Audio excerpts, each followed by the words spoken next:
계속 이어서 말씀드리겠습니다. 서열척도입니다. 교재 130쪽부터 132쪽까지 얘기입니다. 서열척도는 우리가 설문지에서 가장 많이 볼 수 있는 문항이 이걸로 연결이 되어 있어요.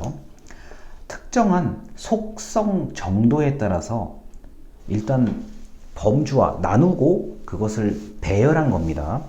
단순하게 순서를 구분하고 표현했다는 점에서 서열척도라고 얘기를 할 수가 있는데, 우리가 이런 거예요. 서열은 우리가 흔히 말하는 이렇게 뭐 순서를 이렇게 일정하게 이렇게 배열한 게 서열이잖아요.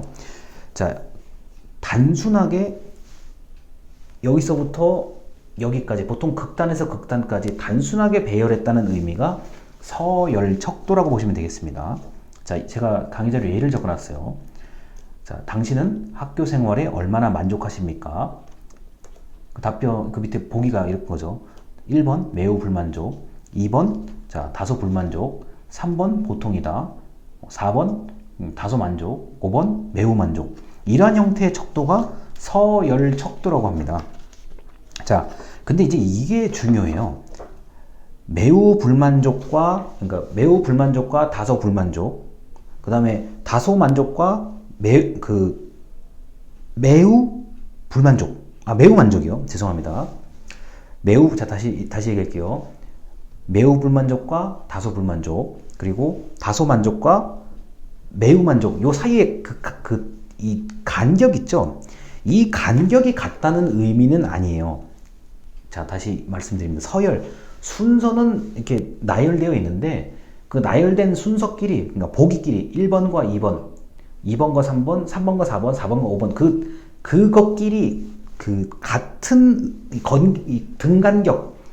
간격이 같다는 의미는 아니고, 다만 차이를 두기 위해서 순서대로 나열한 것이라는 게 바로 서열척도입니다. 그런데 제가 행정학을 지금까지 공부를 하면서 수많은 설문지를 응답을 해보고, 제가 뭐 설문지를 만들어 보기도 했지만, 이 서열척도에서 나온 응답값이요. 예를 들어서 매우 불만족, 매우 불만족 100명, 매우 만족 이게 100명 이렇게 하면은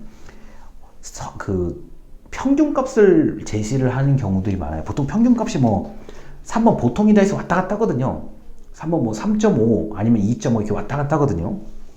자, 그럴 때 원래 이게 간격, 보기와 보기의 간격이 이게 딱 같은 너비의 간격이 아니기 때문에 사실 평균을 내면 안 되는 경우들도 있어요.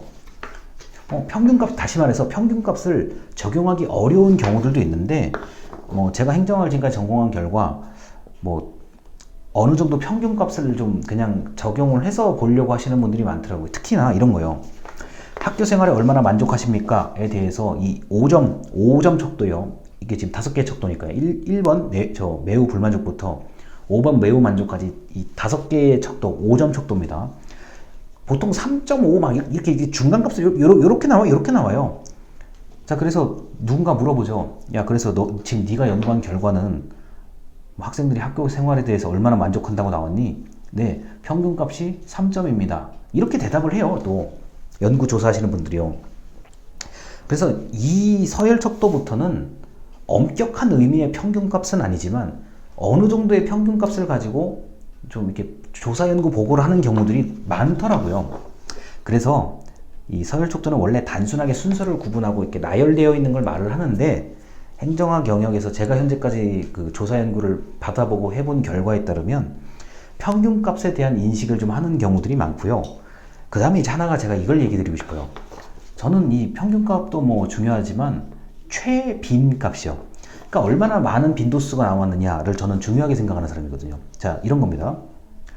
학교 생활에 얼마나 만족하십니까? 평균값이 딱 3점이에요. 3.0이 나왔어요. 5점 척도에서 딱 3.0, 보통이다가 딱 많이 나오는데, 저는 거기다가 최빈값을 한번 전 물어볼 것 같아요. 그러면은 학교 생활에 얼마나 만족하십니까에 대한 제일 사람들이 많이 응답한 최빈값은 뭐냐라고 물어보면은 이제 되게 당황할 가능성이 높죠. 만약에 최빈값이 매우 불만족에 많이 몰려 있어요. 그러니까 다시 말해서 1점대에 많이 몰려 있는데 2점대, 3점대, 4점대가 별로 없고 5점대, 매우 만족에 또 좀 몰려 있어요. 그러면은 1점대가 많이 몰려 있고 5점대가 많이 몰려 있어요. 당연히 평균은 3점 개념 아닙니까? 그렇잖아요. 그러니까 1 더하기 5 해가지고 나누기 2 하면은 3점 아니에요. 대략 이렇게 나온다고요. 자, 그러면은 조사 연구자는 굉장히 조심해야 될 부분이 있죠. 이상하다. 평균은 중간인데 왜 이렇게 매우 불만족과 매우 만족이 이렇게 두 쪽이 많이 나올까? 이거는 고민을 하셔야 돼요, 연구조사자가요. 그렇다면 뭐야, 학교 생활에 굉장히 극단값이네.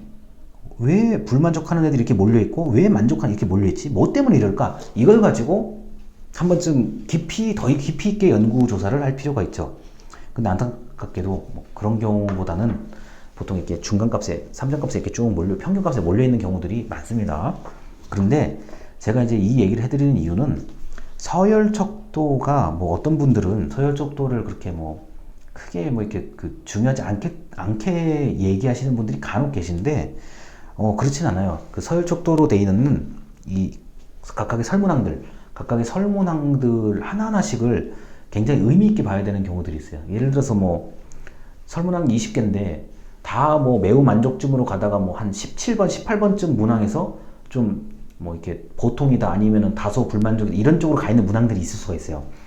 그래서 서열척도는 그 문항에 대한 각 문항에 대한 결과값을 좀 관심 있게 기울여 봐야만 됩니다. 결코 평균이나 전체적인 딱 직관적인 그 숫자에 너무 그걸 믿으시면 굉장히 좀 큰 실수를 할 수도 있고, 때에 따라서는 공격적인 어떤 비판적인 질문을 응대를 할 때 할 말이 아예 없을 수도 있어요.